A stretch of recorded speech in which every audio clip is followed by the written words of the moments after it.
Hello there and welcome to this course on data analysis with Spark SQL. My name is Valentine and I'll be your facilitator. In this workshop or course, we are going to get started learning about the objectives of the session. After that, we'll talk from a theoretical perspective what those important concepts in relation to data analysis with Spark and SQL entail. We'll also talk about why we would want to learn about them. Then we'll go into a practice session where we'll get to implement those concepts using Apache's Spark SQL. So let's get started. By the end of today, we expected to have achieved this learning outcome. So we should be able to write SQL queries to analyze large data sets. We should also be able to use Spark's SQL functions for data manipulation and also apply Spark SQL in in real-world data analysis scenarios. This workshop, this course is a course that we would highly recommend after you've gone through our course on Apache Spark, and you actually the one that's focused on Spark data frames, as we might provide some comparisons with that particular tool when it comes to performing data analysis. So let's get started. What is data analysis with Spark SQL or SQL? And this process involves performing data analysis techniques, whether they involve filtering data, sorting data, could be creating or aggregating data. It could also mean selecting columns, etc. So data analysis with Spark and SQL involves performing those techniques, but now using a module or a tool that is provided by Apache Spark, that is called Spark SQL. So this process involves using Apache Spark's SQL module. There are many modules. The SQL module is one of them, and we can use it to perform data pre-processing or processing, as well as perform analysis on large data sets. In terms of comparisons, we can also perform data processing as well as analysis on large data sets using the Spark data frames that Apache Spark provides. But if we have maybe knowledge of SQL, we can also leverage that knowledge to be able to perform data processing and analysis using, again, Apache Spark, but now using the SQL module that we are going to be learning. So Spark SQL, the module itself, it provides an interface for querying structured data using SQL queries, the normal SQL queries. So if you maybe are not familiar with what SQL queries are, these are statements that we write in order to interact with data. Could be that we wanted to fetch records or records within a table in a relational database, and relational databases usually use SQL for querying or doing operations on data. So if you want to select data from a data base somewhere, we can use SQL, but we write queries. So we are going to be using, again, SQL queries in the case of Spark SQL, which will allow us to just be able to easily get to the end result that we want, because stakeholders are much more interested in the outcomes than in, say, the tool itself. And maybe this might be a tool, a relevant tool for some of us who probably are quite familiar with SQL over maybe working with maybe PySpark or PySpark's or not PySpark, but Spark data frames in many cases. But again, we would want to leverage Spark SQL when we are working with large data sets, and we would want to efficiently pre-process or process the data using distributed computing or parallel computing capabilities. So an example of a use case where we might want to use Spark SQL could be in a case where we have large data sets that contain customer transactions data, such as website click streams, product reviews. Then we can perform data analysis with Spark SQL to identify, say, the top customers, popular products, just by applying various data analysis techniques. So generally, why would we want to use Spark SQL over other tools? One of the things that Spark SQL provides is familiarity with SQL. So if you have some familiarity with SQL, you are able to interact with your data using SQL queries. So sometimes you might want maybe to select maybe 2 columns. You specify, you write a query that says select then column 1, then column 2 from the table that you want. So we'll get to interact with that.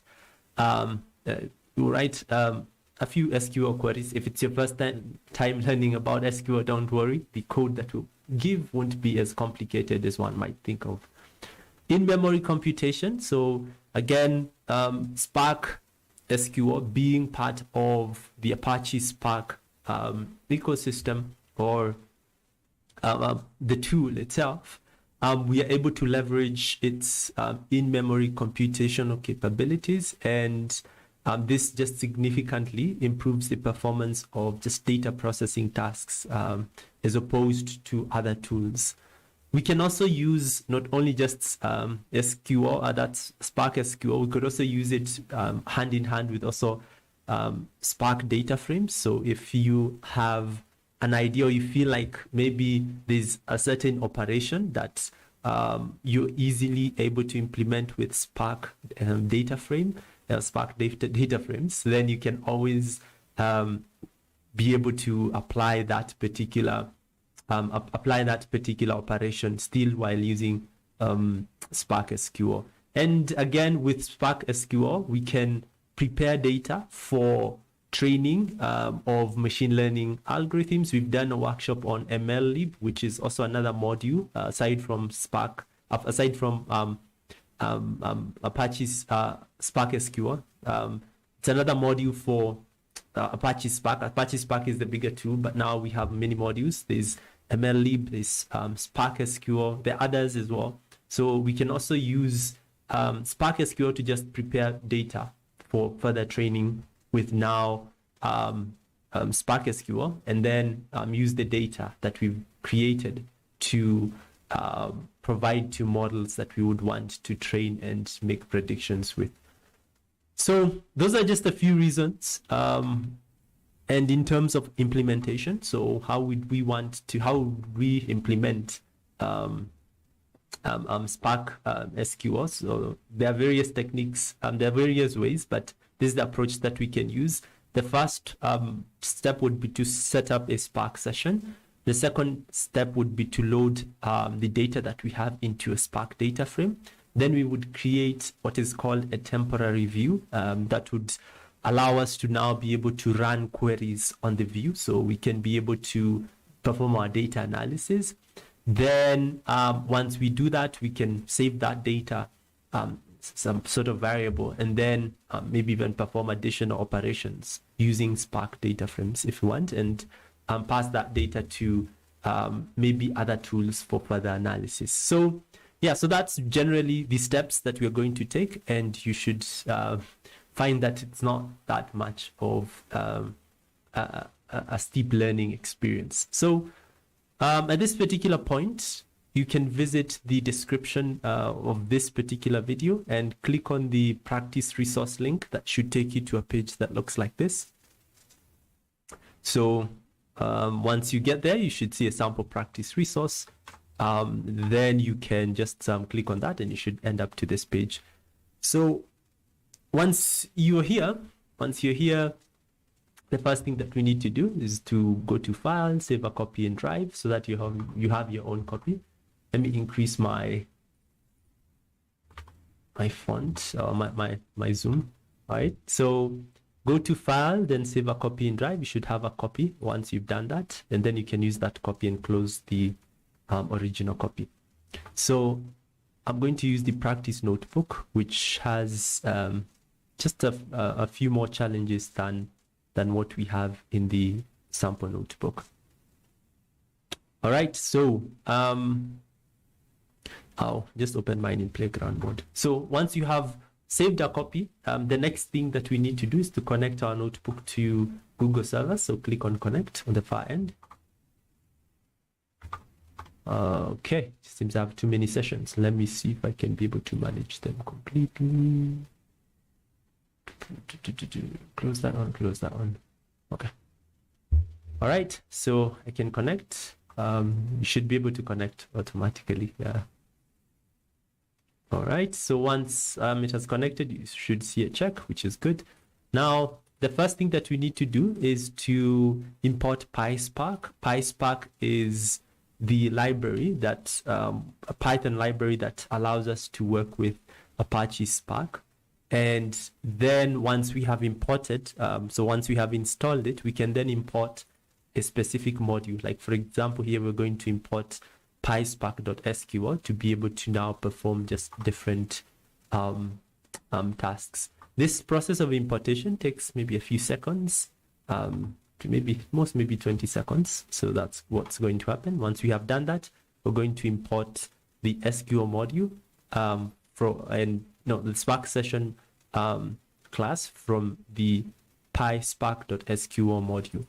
So it's telling us this because it hasn't yet imported. So let's do that. And feel free to always pause the video as we continue.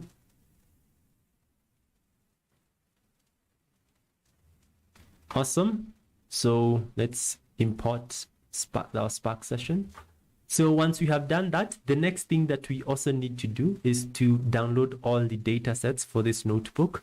So the data sets, you can find them here. So click on this link and it should take you to this particular page, this page that you see on your screen. Then you can download by clicking on the top right where it says download over here. Then you can just download the zip. It's a zip file. That's what we're going to use for learning. And once it downloads in your downloads folder locally, just extract it and then upload the files. So the files, will need to upload them to this section. So you need to go to files, like over here. So, but you can pause the video, just download the files first and extract them. I already have mine extracted. I'm just going to wait for you. All right, so once you have done that, the next thing that you need to do is to click on file section on the far left, then click on this icon, upload to session storage, then select your data set. You won't see what I'm seeing on my screen. The reason is because I haven't shared my computer's windows or the window, the pop-up window. So yeah, so what you need to do is to go to the data sets, the folder that you've extracted, that's called data sets, not the zip one, the other one. And then go inside it and select all the data sets. You can press control, just press control, then click and on every data set that you have, and don't release control. The other option is to just press Control A once you're inside. So once you're inside the data sets folder, just press Control A to just select everything, and then say open, and just say okay, and it should download. It should upload all the data sets over here that we need. So you go to files, then this particular icon, then downloads. You navigate to your downloads folder. Then inside the downloads folder, you'll find the extracted. If you haven't extracted it, extract the zip file, extract it, then go inside that file. Then you press Control A to select everything, then just say open. If you're lost, again, just rewind the video for that explanation. All right, so we have this, then we should now be good to go. So we're first going to create our data frame. So we're going to load data into our computer. So how do we do that? Or not even just a computer, just this environment, that's Google Colab that we're going to use for what we're using. So how do we load that? So the first thing that we need to do is to create a Spark session. I think we've done this in the past when we were working with Spark data frames. Or that's that workshop on data analysis with PySpark, also on data wrangling as well, even on machine MLlib, working with PySpark for machine learning. So we create a Spark session, which we have. This is the code that we use. We give it this name, data frame example. You can rename it any, but the idea is just you have a Spark session that has an application name. And the beauty behind this is that once you finish doing your data processing or technique that you're going to be doing, or the specific task that you need to do within this application, you could always close this application and it releases resources for other applications to use. So that's what we do. And we save our Spark session in the Spark variable. Then we use the read.csv function from Spark, the Spark session, to read our dataset. This is the dataset that we've uploaded. You cannot be able to upload directly or load directly from the URL. So this is our URL. You can't do that directly. You can use a tool like requests, but that's not our focus. So we can just work with what we have. So we do that. And then once we have done that, we also set the header to true so that we have the column names, and also infer schema parameter to true so that we allocate the respective data types for the column names that we have. And yeah, so this line of code will just simply read the data set that we have here, and it will load it in the df variable. And what happens is that we create a Spark data frame. A data frame is a tabular structure that we can use for further analysis.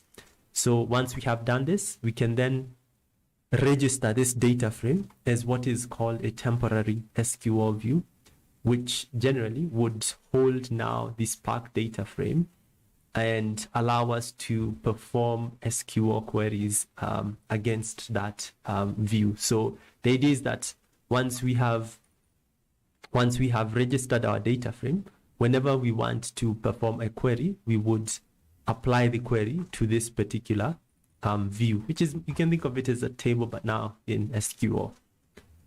Then we just preview the data. The data that we're previewing here is what is stored here, not here. So that's what we are previewing. We're not previewing what is here. This is just only for SQL, and you'll get to see that. Then we stop the Spark session. So we'll preview the first 5 records for this data. So let's run that.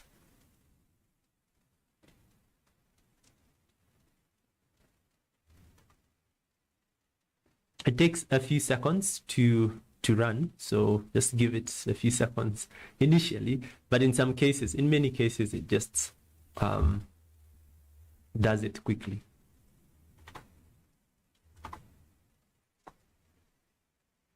All right, so we can see below here, this is our data frame, Spark data frame, not a Pandas data frame. This is a Spark data frame that contains these columns and the records that we see here. We're only displaying 5. If we did not specify 5, we will get 20. The first 5 records, and these are the ones that we see. So instead of displaying as such using Spark data frames, we can also display them using Spark SQL. So if you don't have any knowledge of maybe Spark data frames, how to work with them, we can always use just Spark SQL. So at this particular point, pause the video, then work on the challenge. The challenge will involve just loading a data set, just as we have done here. Moving on, data type conversion. Sometimes you might want to convert data into, to have specific, we might want to convert specific columns to have specific data types that we want. So how do we do that? So first of all, we are going to repeat the process that we've done in the first section. Here we're just creating another Spark session, and then we are loading our data to our df Spark data frame, and then displaying the first 5 records of this particular data set. And once we do that, this just gives us an idea of how that data set or how that Spark data frame looks. And then we can now decide now to write now code to be able to maybe perform data type conversion. So in SQL, we normally would perform, we would write SQL queries, which are just statements that perform specific tasks. The most common SQL query type of query that we normally use is the select of the select type. So to write an SQL query for selecting, so select just means be able to just select data, like get data from a particular table. So here we created our temporary SQL view called servers table. So we are going to be writing our SQL query against this particular table. So here we specify that we want to perform we want to store the results of our conversion in converted DF. And then we say spark.sql. Then we specify the SQL query in quotes, which runs to the far right. So I'll start just explaining what's happening here. So here we are saying, I'm using the select keyword and saying that we want to select all the columns in that table, the servers table, which is what we have here. And we want to, now we use cast to specify that we want to have memory GB, which is one of the columns here. And we put just delimiter characters around the column name because it has multiple words.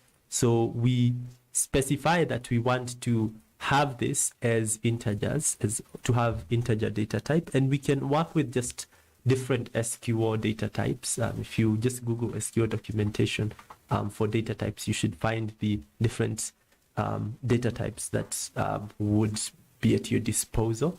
So we specify that we want to convert memory GB to integer using the cast function. And also we want to rename it as memory int. So we are going to select all the columns. So we'll have all the columns, but then we'll also, we say comma, have this new column called, perform this operation.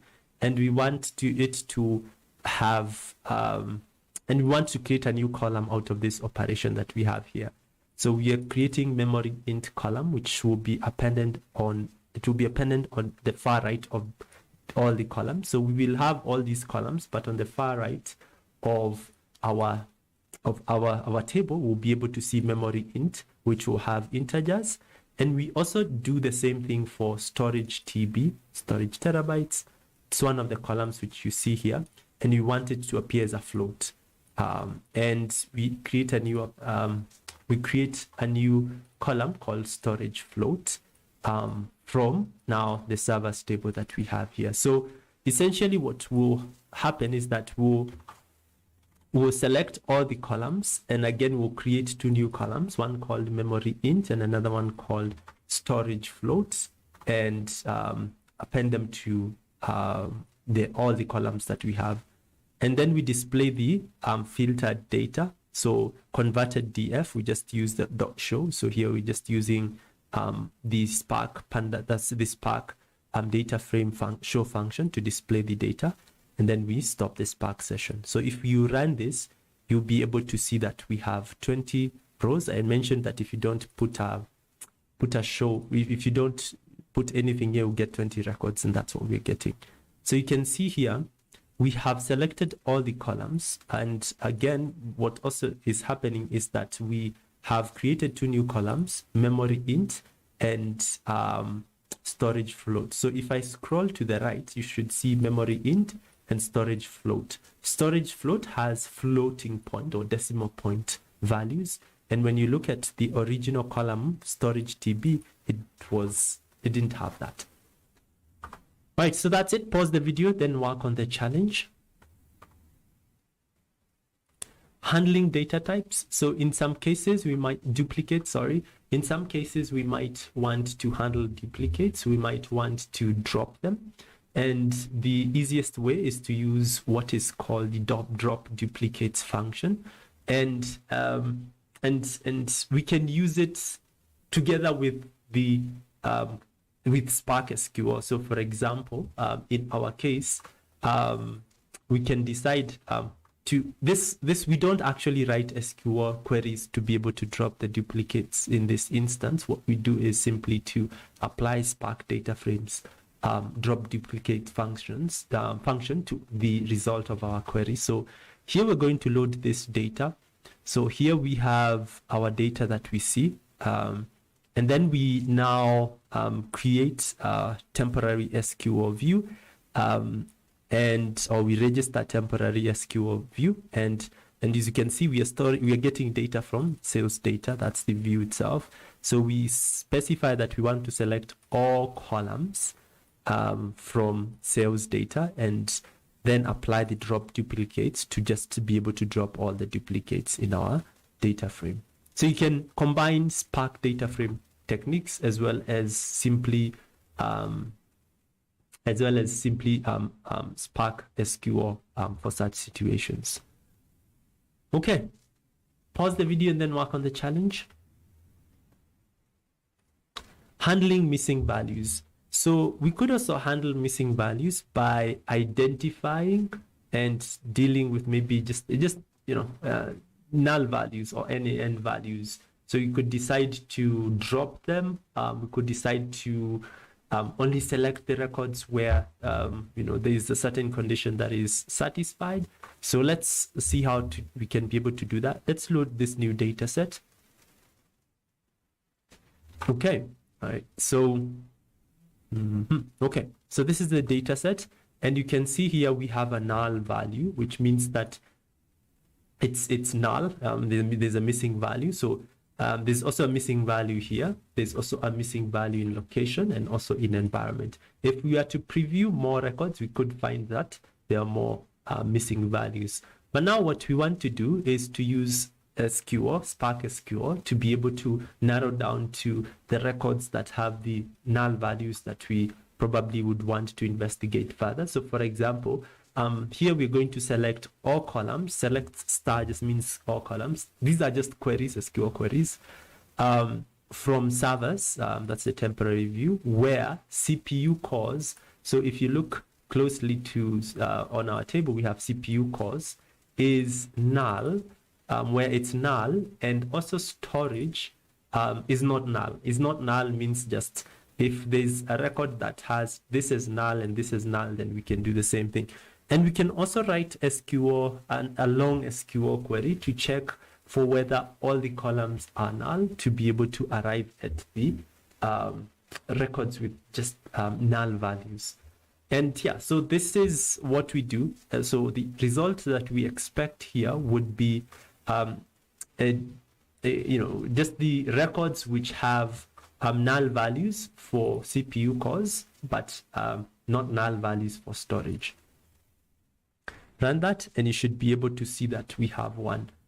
So you can see that for CPU cores, we have null, and for storage TB, we have 4, which is, it's not null.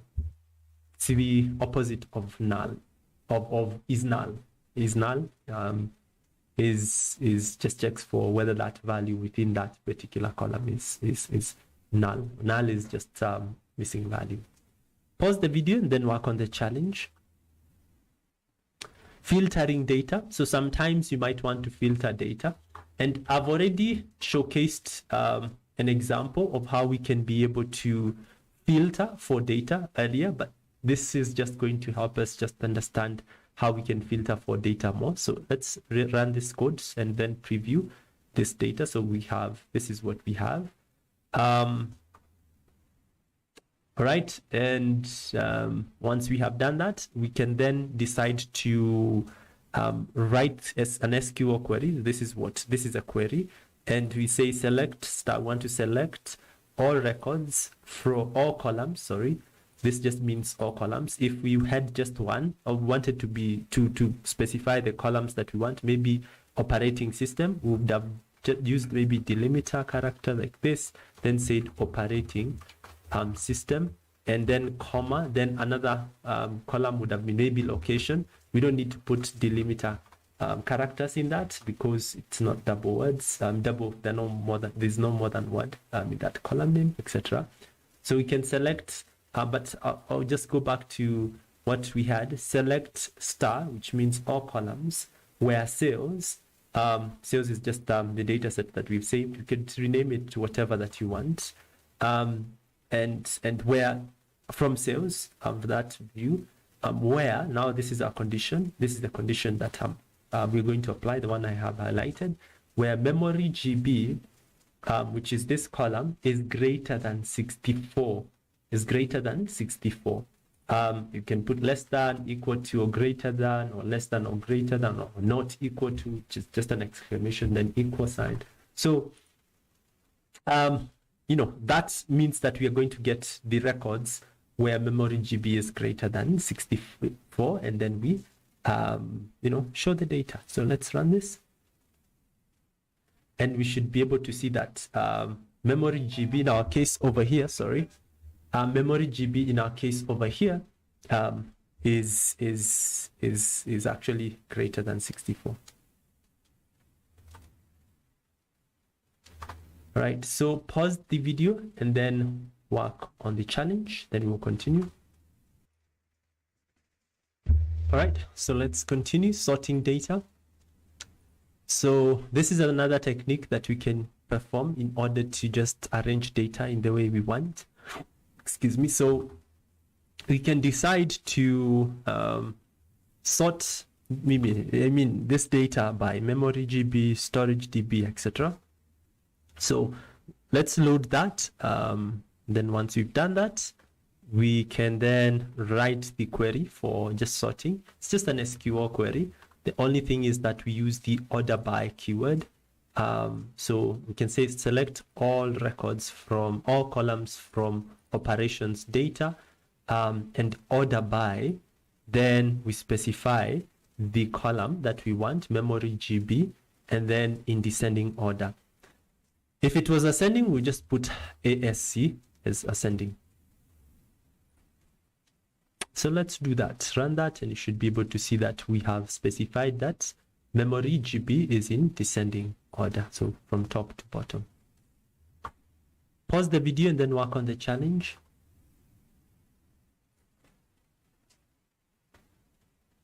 Aggregating data. So sometimes you might want to create summary tables or pivot tables using Spark SQL. So let's load this data. This is what we have. The next thing that we can do is to create a summary table. So assuming that you want a summary table with locations, then we want to have maybe for each and every location, we want to have maybe the sum of storage. So how much storage are we able, in terms of terabytes, do we have for that particular location? So in our case, we can create that table that contains location, and summary table is shown.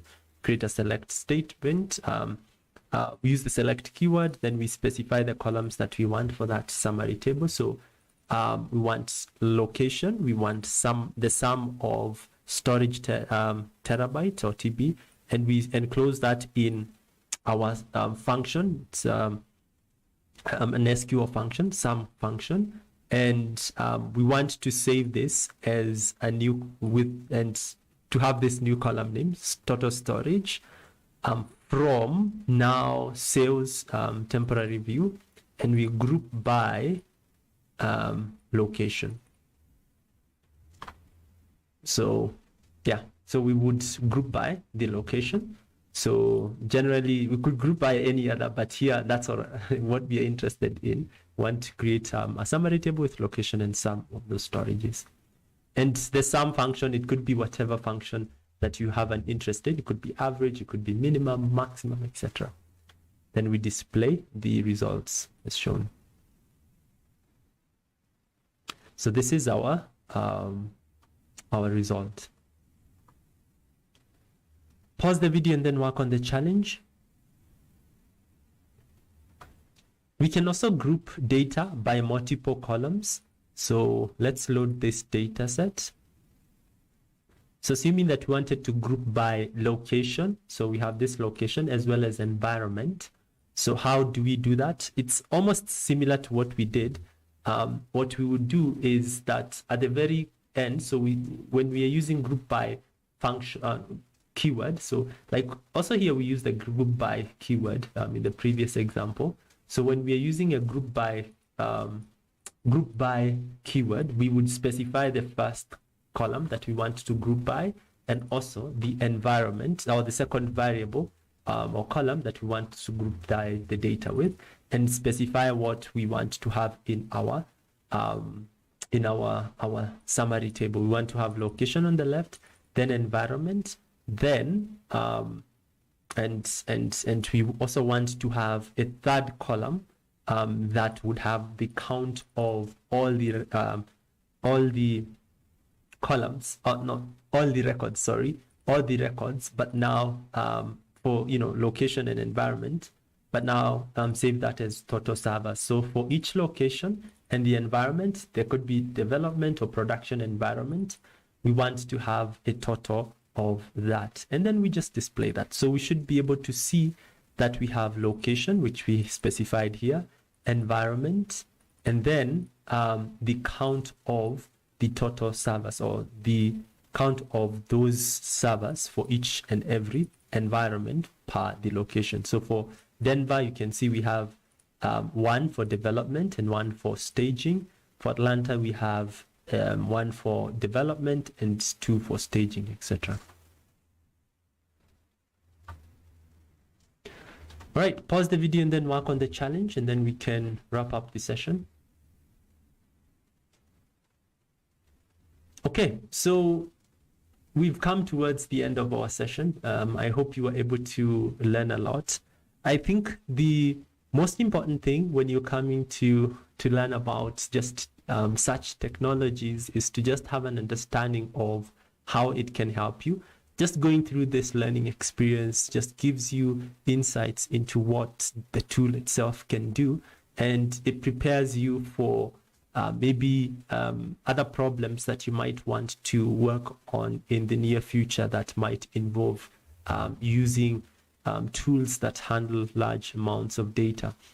My recommendation in terms of the next steps is to just work on projects. In terms of another learning experience, I would simply advise on learning more of maybe another data processing tool that might come in handy when it comes to data analysis with large amounts of data. Most likely either VAEX is another library that we can use to perform data pre-processing on large amounts of data, and so that you're able to be well informed of what to expect when it comes to just the tools that you have at your disposal. So Apache Spark is, I would say, is one of those tools that you might find it coming handy in organizations that work with lots of data. And yeah, so that's it. If you did love this experience, if you thought it was valuable and that you were able to learn something important, you can give this video a thumbs up for feedback.